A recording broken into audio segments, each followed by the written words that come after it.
السلام عليكم ورحمة الله وبركاته. ازيكم يا جماعة؟ عاملين ايه؟ يا رب تكونوا بخير. بالتحديد في يوم 6/10/2023 في قرية مسارة محافظة أسيوط، الأهالي بيتفاجئوا بمدرسة اسمها أمل عمالة تجري في الشارع وبتصوت وابنها الصغير معاها وفي جرح كبير بينزف بشدة، وبسرعة الأهالي بيساعدوها وبيوصلوها للمستشفى. وهناك الدكاترة لاحظوا إن الجرح كان عبارة عن طعنة بسكين، وطبعا بلغوا الأجهزة الأمنية. ولما رجال المباحث وصلوا اكتشفوا إن في ضحايا تانية، ولما راحوا البيت مع أمل علشان يعرفوا سبب جرح الطفل الصغير بهذه الطريقة اتفاجئوا إن زوج أمل مرمي على الأرض ومقتول ومجرد من ملابسه بالكامل. وساعتها بدأ رجال الأمن يشكوا إن الجريمة ارتكبت بدافع الغيرة أو الخيانة، لكن التحريات والتحقيقات ثبتت عكس ده تماما. تابعوني للنهاية علشان تعرفوا التفاصيل.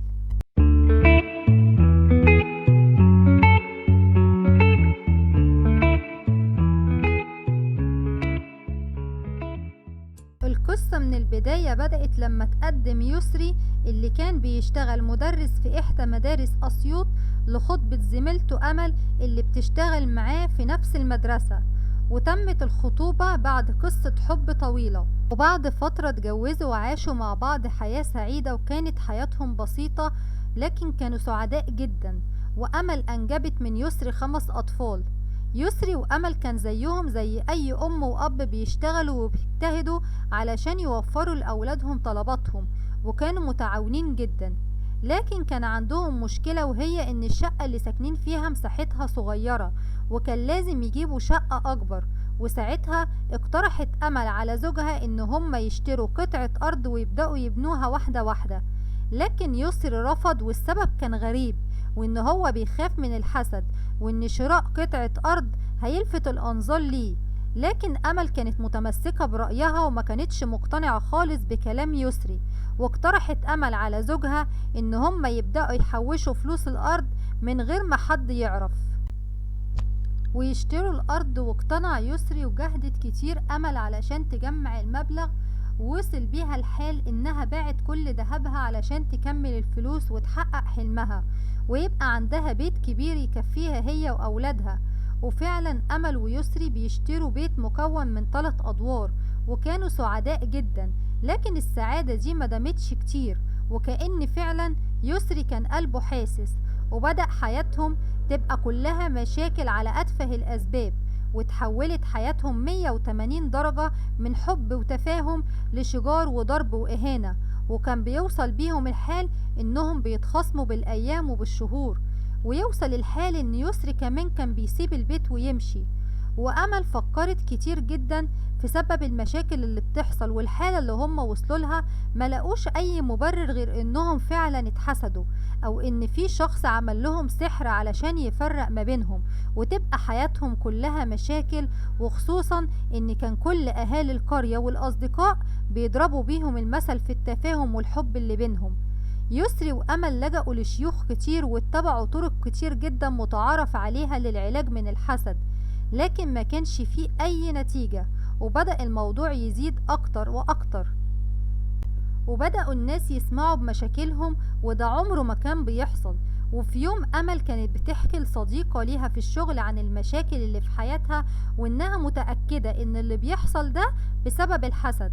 زميلة أمل نصحتها بكتاب لونه أسود، وقالت لها إن الكتاب ده هيحللها كل المشاكل، واشترطت عليها إنها ما تقولش لحد على الكتاب، لأن لو حد عرف بسر الكتاب مش هيجيب معاها نتيجة، لأنه بيحتوي على عبارات معينة لفك الحسد والسحر.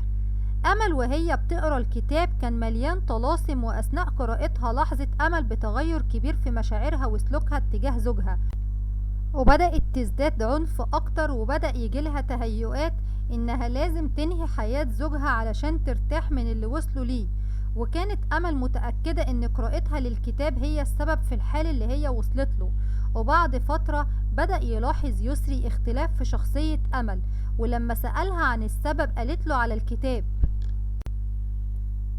ولما يسري عرف قال لأمل إنها لازم تتوقف عن القراءة في هذا الكتاب تماما وبسرعة، لأنه ممكن تكون بتحضر روح شريرة تأذيهم كلهم من غير ما تحس. لكن أمل ما سمعتش كلام يسري للأسف، واستمرت في القراءة.